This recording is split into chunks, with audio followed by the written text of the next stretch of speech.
Welcome back, Defenders. There's a lot going on today. Now, everything I'm going to say in today's video is current as of the time I'm filming it, but by the time you watch it, everything could be different. The leader of my country, for some reason, likes to change his position on life and death policies day by day. That's no way to govern a country, but here we are. So I'm going to do my best to get you caught up on the last 2 days and what's going on today. So the first thing you should know is that President Zelensky arrived in Saudi Arabia for US-Ukraine peace talks. Marco Rubio is claiming some very big things could happen this week. Sure, Marco. There's one problem with these peace talks. Russia's not involved. Russia denies reports about new talks with the United States in Saudi Arabia. Russian and US officials do not plan to meet in Saudi Arabia this week for a new round of diplomatic talks. Why aren't the Russians there? And new intel shows that Russian officials believe the United States has already agreed to the Kremlin's peace plan to end the war in Ukraine. So these are not peace talks between Russia and Ukraine mediated by the United States. They're peace talks between Ukraine and the United States, where the United States is representing the interests of Russia. So these are the talks in Saudi Arabia.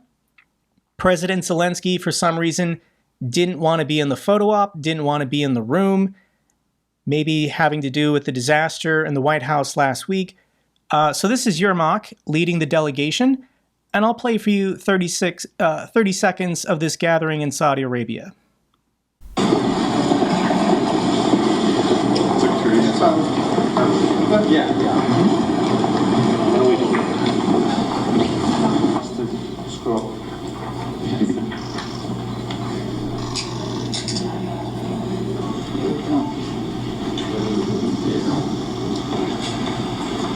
Are you open to a party ceasefire? This is absurd. These are peace talks between Ukraine and the United States, and there's no Russian flag. There's no Russian delegation. The United States is representing the interests of Russia. And the signs are everywhere. This is what we've been talking about the last 2 weeks. United States opposes antagonistic language in a G7 resolution. So going forward, you're not allowed to say anything bad about Russia. Vladimir Putin is not a war criminal. The Russians are not the aggressors. Ukraine started this war. And Zelensky is a dictator, I guess. I don't know. Trump continues to say stupid things, undermining his own efforts to get a peace negotiation. Ukraine may not survive. This is according to Trump. The question was, this is a reporter asking Trump, are you comfortable with the fact that you walked away and Ukraine may not survive? Trump's response was, it may not survive anyway, implying that even if the United States continues supporting Ukraine, Russia would win anyways. Trump also claimed nobody has been tougher on Russia than Trump.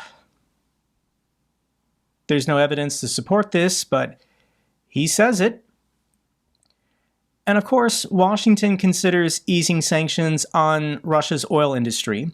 I do think at some point in the next 2 or 3 months, the United States under Donald Trump is going to lift all sanctions on Russia and say it's time to normalize all relations. The war is just over, I guess.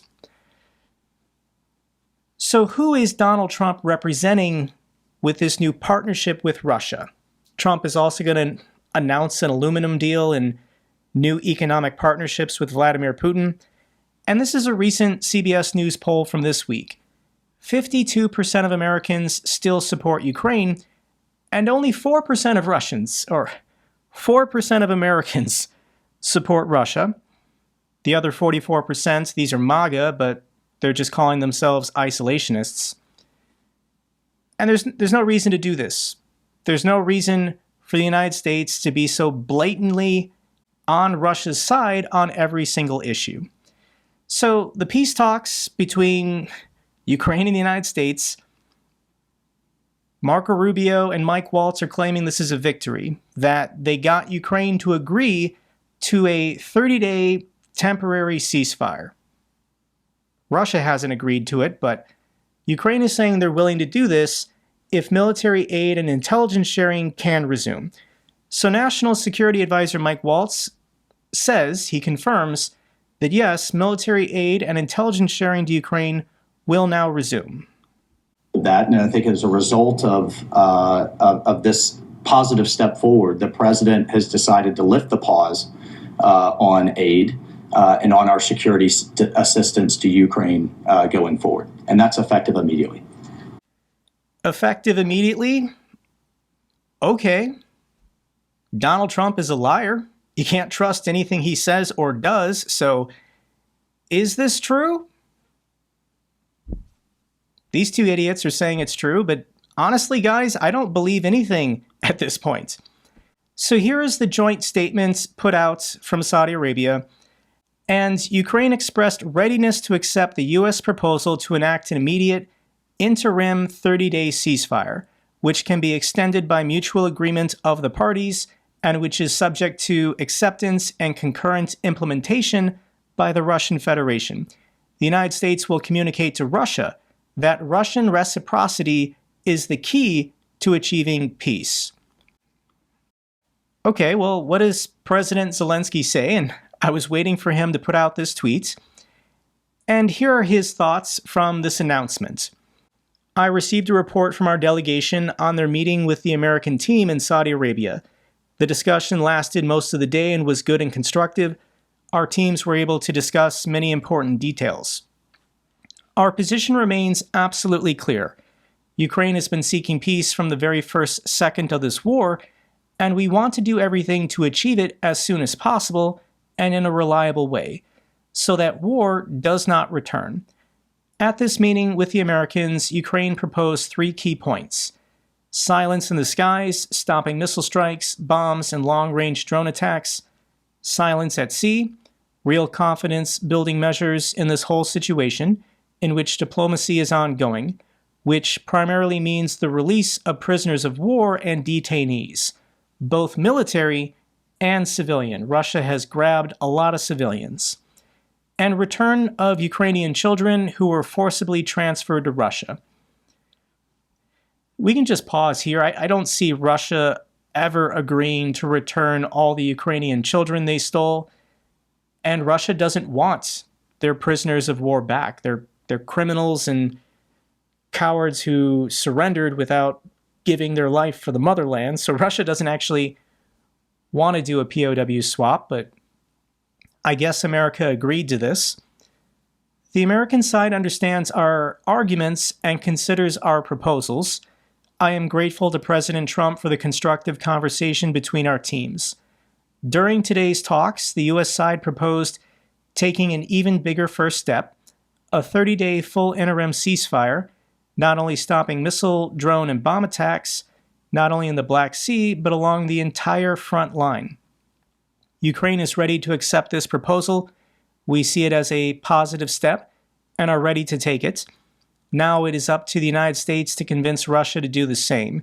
If Russia agrees, the ceasefire will take effect immediately.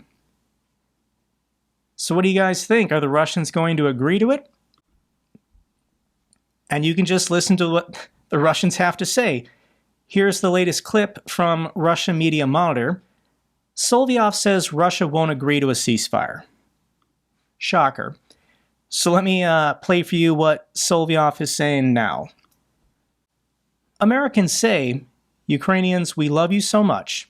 We're ready to resume everything, but not right away.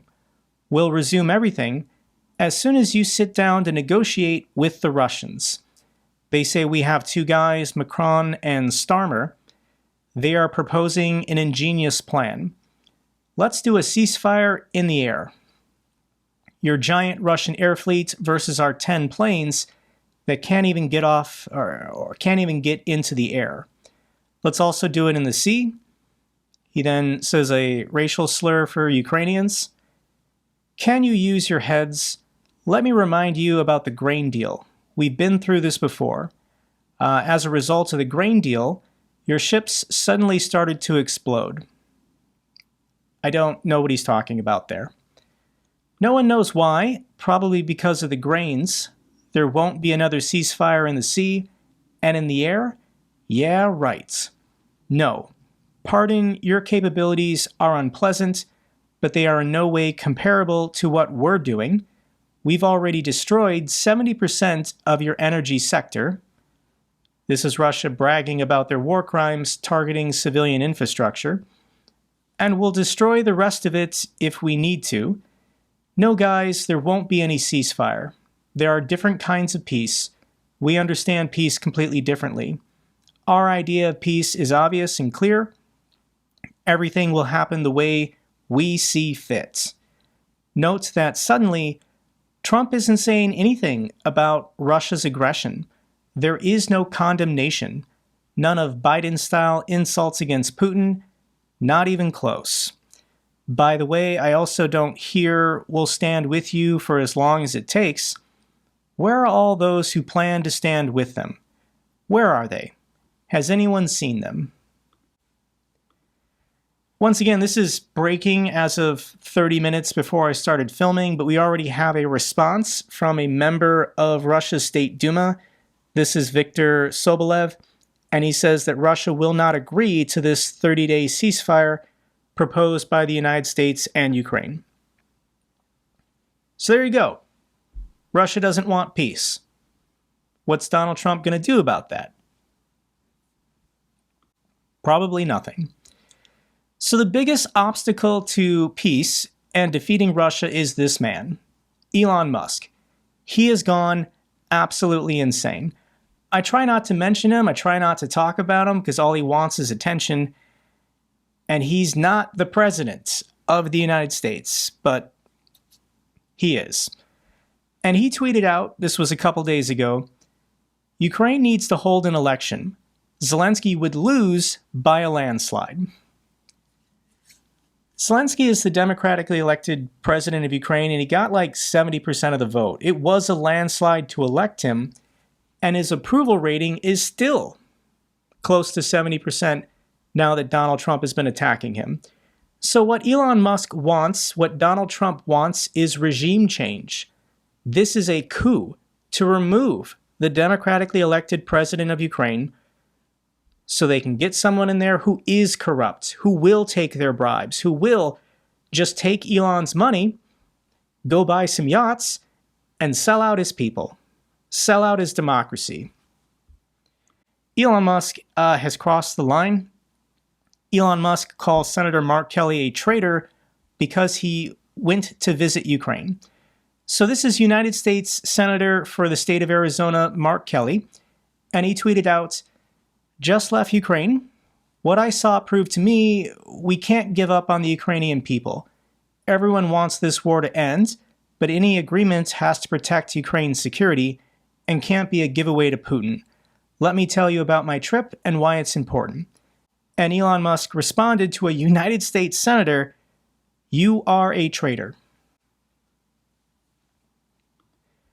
So Senator Mark Kelly, and I want to remind everyone that he's a former naval aviator who flew 39 combat missions in Iraq. He also piloted the space shuttle and flew the mission 4 times. So here's his response to the real president of the United States and the richest man in the world. This is Senator Mark Kelly. Hey, I just got back from Ukraine, and Elon Musk called me a traitor. If Elon Musk doesn't understand what it means to stick up for American values and our principles, well, maybe he should just leave it to the people who do. I swore an oath to this nation when I was 22 years old to protect and defend the Constitution of the United States. Pretty sure Elon Musk has never done that. My guess is maybe Elon Musk did swear an oath. Maybe he swore an oath to billionaires like him and his billionaire buddies. So Elon, I think this is a fight you want to stay out of. If the richest man in the world and the co-president of the United States is willing to call Mark Kelly a traitor just for visiting Ukraine, then Elon Musk considers me a traitor. Because I'm an American citizen, and Donald Trump is trying to switch our allegiance to Russia, and I make these YouTube videos that get hundreds of thousands of views, guys, the richest, most powerful man in the United States now considers me a traitor. I do think at some point in the next couple years, if I keep posting, if I keep talking about Ukraine, Elon's eventually going to notice me, and he and his trolls might try something. So these are things that I personally have to worry about now. But let me share with you Senator Mark Kelly's story from his trip to Ukraine. I just got back from 36 hours in Ukraine with my brother Scott. Wanted to share a story from while we were there. At a hospital, we talked with a wounded Ukrainian soldier. I asked him what he thought about the change in U.S. policy. His response in English was, "What the fuck?" His name is Anton. He was wounded by a drone attack in Donetsk. He is now blind and a triple amputee. He lost one arm, the other hand, and one leg. He couldn't believe what the Trump administration has been doing and saying. The night before I met Anton, the Donetsk region came under drone attack again, about 4 months since his personal injuries. These strikes in Donetsk hit a civilian apartment building, killing more than a dozen Ukrainians. These are war crimes carried out by Russia. It shouldn't be difficult for anyone to say who the aggressor is in this war, and a president of the United States should see these things firsthand. Skip a round of golf and go visit Ukraine. Joe Biden took the train and went to Kyiv to go see Ukraine for himself. Donald Trump has had every opportunity, but he just doesn't want to. There's thousands of Ukrainian soldiers just like Anton, fighting to protect their home and their people from Russia's invasion. But now President Trump is risking each of them and their families to side with the war criminal Putin. It's not America first to pull the rug out from under an ally and leave their people to die. This kind of foreign policy will end with no one in the world trusting America. Our alliances give us strength, and the damage being done makes our country weaker and every American less safe. Elon Musk is also attacking European leaders. This is the foreign minister for Poland. He was talking about Starlink, and Elon, who is an unelected bureaucrat, by the way, just said, "Be quiet, small man. You pay a tiny fraction of the cost, and there is no substitute for Starlink." So Elon Musk is insulting European leaders, getting into fights with absolutely everyone. And he blamed Ukraine for a cyber attack. This was done with a lot of resources. Elon Musk blames Ukraine for a cyber attack on Twitter. And yeah, Twitter had a outage the other day. This was a denial of service attack from a hacker group. And without any proof, without any evidence, Elon Musk immediately went on camera to say Ukraine did it. Ukraine attacked his website, Twitter, and tried to bring it down. There was a cyber attack on X today, which shut it down and may have been foreign sourced. Yes. It's a big story. You want to give us a moment on that? Well, we're not sure exactly what happened, but there was a massive cyber attack to try to bring down the X system with IP addresses originating in the Ukraine area. That's a complete lie. He just makes it up. Every day, all day, the only thing that Elon Musk does is lie to help China and to help Russia. Who was actually responsible for this Twitter attack? Pro-Palestinian hacker group took responsibility for the Twitter cyber attack before Elon Musk then blamed Ukraine. So this is the Dark Storm team, and, they're sympathetic to Palestine. That's why they attacked Twitter. And they publicly declared it was them. Elon Musk had this information, and he still used it as an opportunity to smear Ukraine.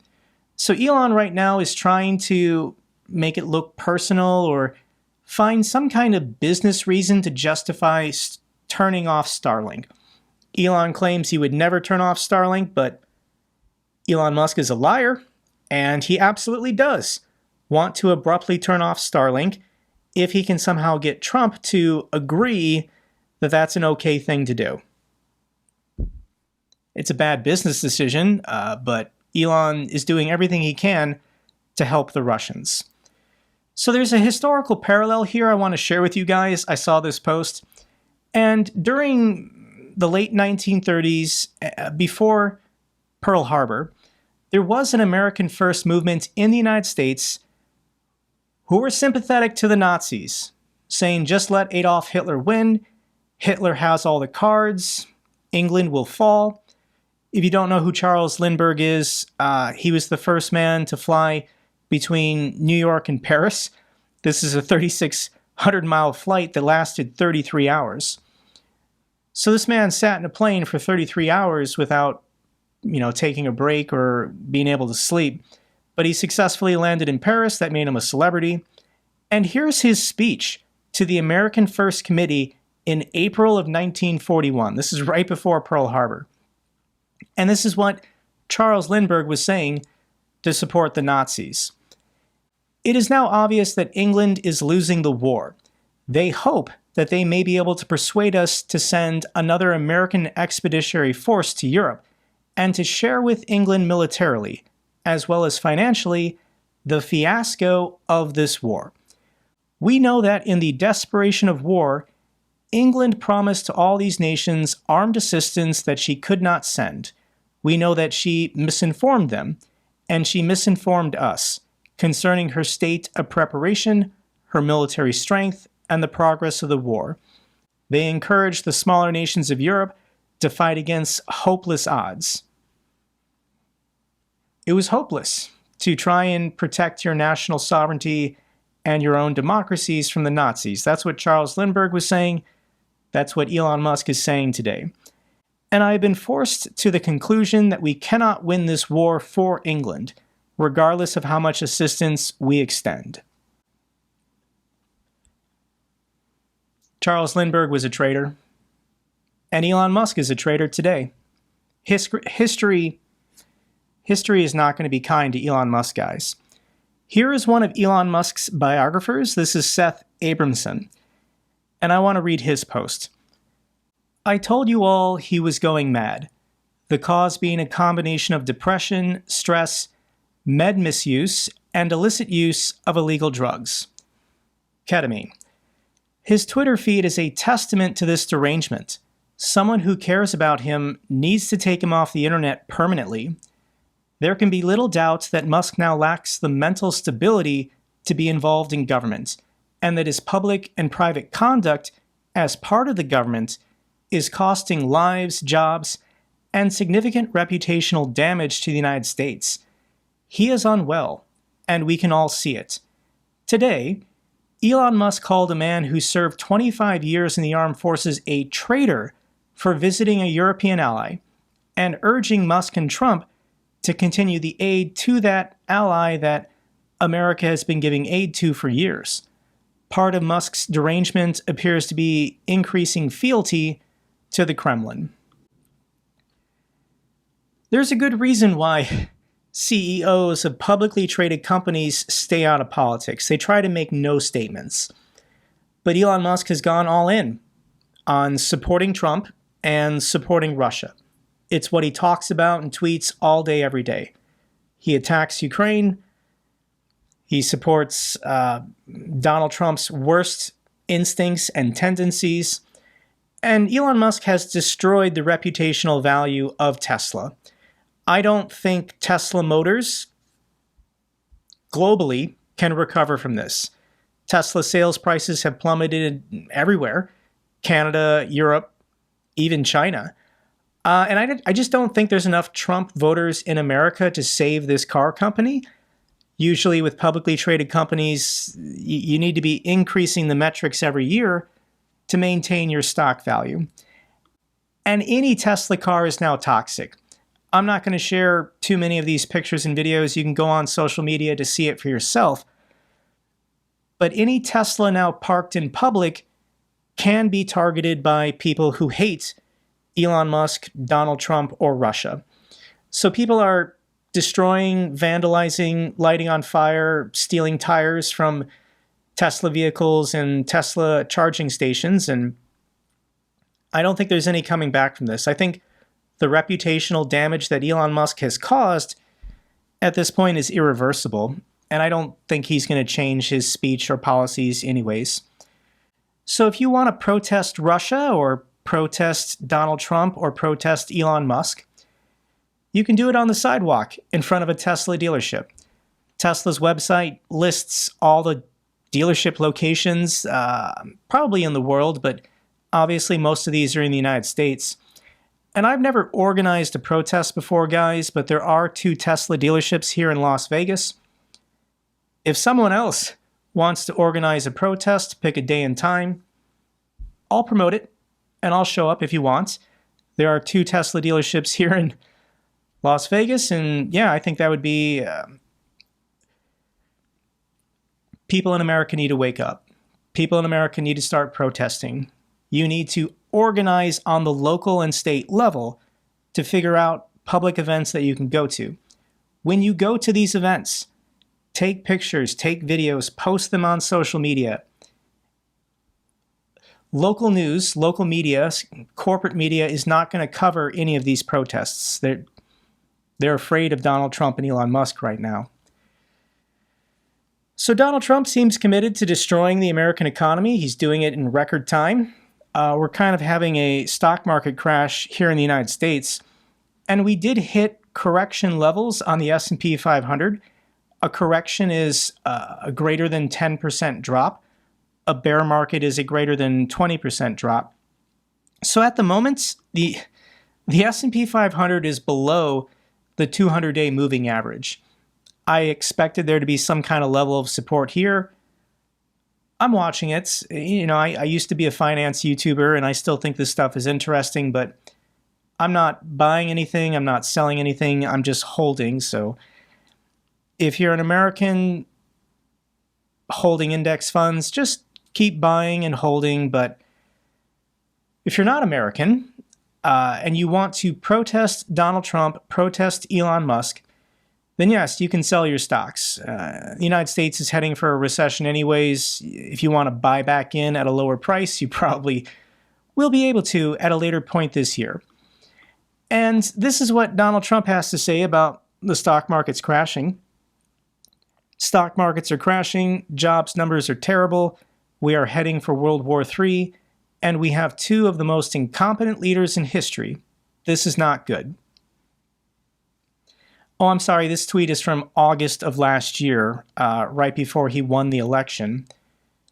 And now that he's president, he's saying this is no big deal. Trump only cares about money. He only cares about the stock market. So this is how the stock market performed during Trump's first term, and this is where we are now with Donald Trump. When Trump is siding with all of our enemies and declaring tariffs and trade wars on all of our closest allies. This is very bad for America. So if you're upset about your stock portfolio going down because of Donald Trump and Elon Musk, well, just look at MAGA's favorite stocks. Tesla, over the last month, is down 37%. Trump Media, this is Truth Social, this share price is down 36%. The Trump meme coin and any MAGA idiots dumb enough to buy it, they've lost 36% in the last month. And then Melania coin over the last month is down 52%. It's a rug pull, guys. It's all a scam. Everything that Trump is doing is a scam. So what's the good news about the US economy crashing? And this is bad for Russia. This is going to be bad for everyone in Europe and bad for everyone in Asia as well. When the United States goes into recession, they tend to drag the rest of the world with them. But if global demand for energy collapses because we're in a recession, then the price of oil that Russia is getting is going to continue going down. The price of Urals oil today is currently $65 a barrel, and if the U.S. economy slows down because Trump is an idiot, then yes, the price of oil, the price of energy is also going to continue going down, and this is going to impact and hurt Russia the most. I do want to mention this. Russia faced a record-breaking drone attack overnight. Russia claims they shot down 337 Ukrainian drones. So I think there was this coordinated effort from the Ukrainians to do a massive drone attack against Russia just before they offer this ceasefire. Ukraine desperately does want a ceasefire in the air, even if they don't support one on the ground. And I don't know how successful these strikes were. We're not really getting good pictures and videos out of Russia. Anybody in Russia who posts pictures or videos of a Ukrainian attack, they could go to jail, or worse, they could be sent to Ukraine to go fight. But these are the headlines. These are the informal reports. Moscow oil refinery and the Druzhba pipeline targeted in this drone attack. There are some pictures and videos, but I don't really understand the full scale of what happened last night. Ukraine targeted an 8.8 million ton capacity Rosneft refinery in Samara. Ukraine's drones blast key refinery. This is in Russia's Novokoybashevsk. I can't say that word, guys, but yeah, I imagine they did some damage, and Russia's sending out the repair crews. New Ukrainian SETH drones wipe out Russian vehicles in lazy circles over Toretsk. The innovation's not going to stop. This is a new type of drone that loiters in the air and then slams into anything that moves that looks like an armored vehicle. There is a video of this new drone type being used near Toretsk. It's being used by the Azov Brigade. If you want to see the video, I'll link it down below. Okay, for fun, I just want to show you this quick video. The Russians have been getting creative as their supply lines dwindle, so we're seeing donkeys, we're seeing camels, horses, baby strollers, and look at what this Russian soldier is wearing on his back.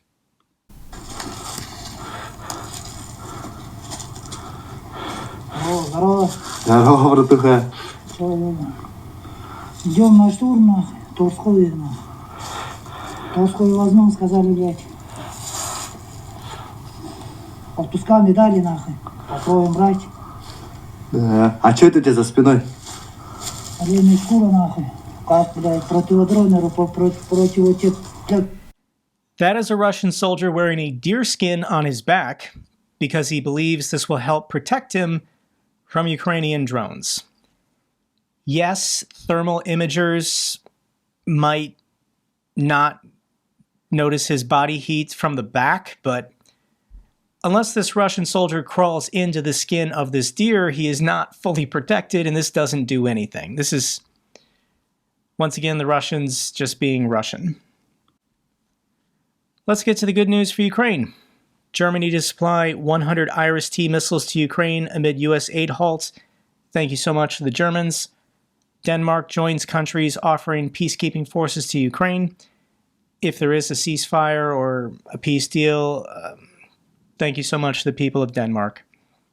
Finland grants a 16 million euro in humanitarian assistance to Ukraine. Thank you so much, Finland.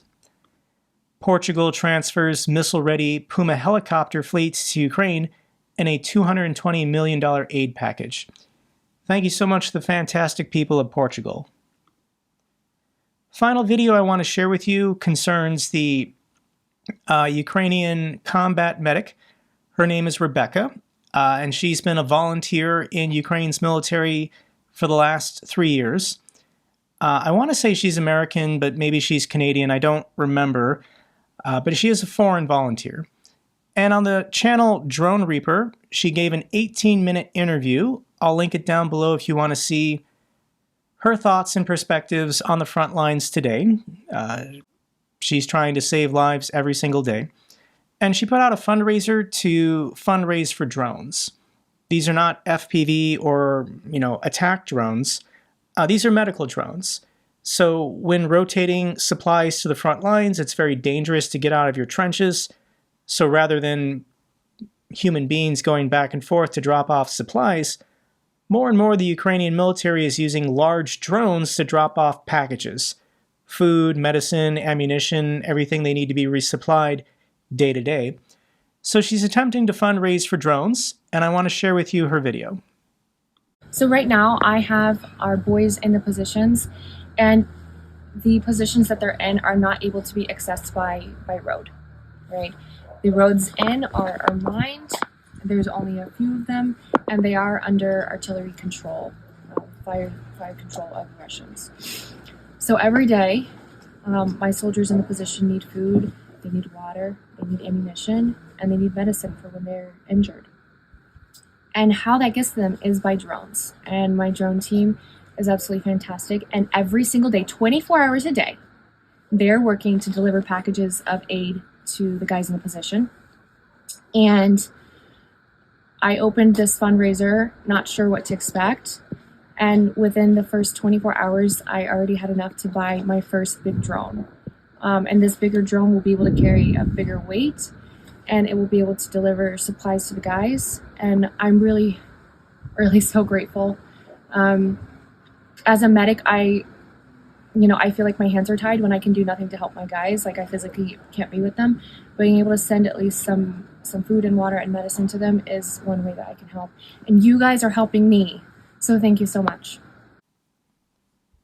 If you'd like to send $5, $10, or $20 to Rebecca, I'm sure she would appreciate it. I'll put the link to her PayPal down below. This is how you can support her and Ukrainians on the front lines. Okay, that's all for this update video. Glory to Ukraine. Glory to the heroes. If you found this video informative, give me a thumbs up. Best way to support the channel. Comments and questions, let me know down below. I love hearing from you guys. Till the next video, keep defending the truth, keep defending democracy.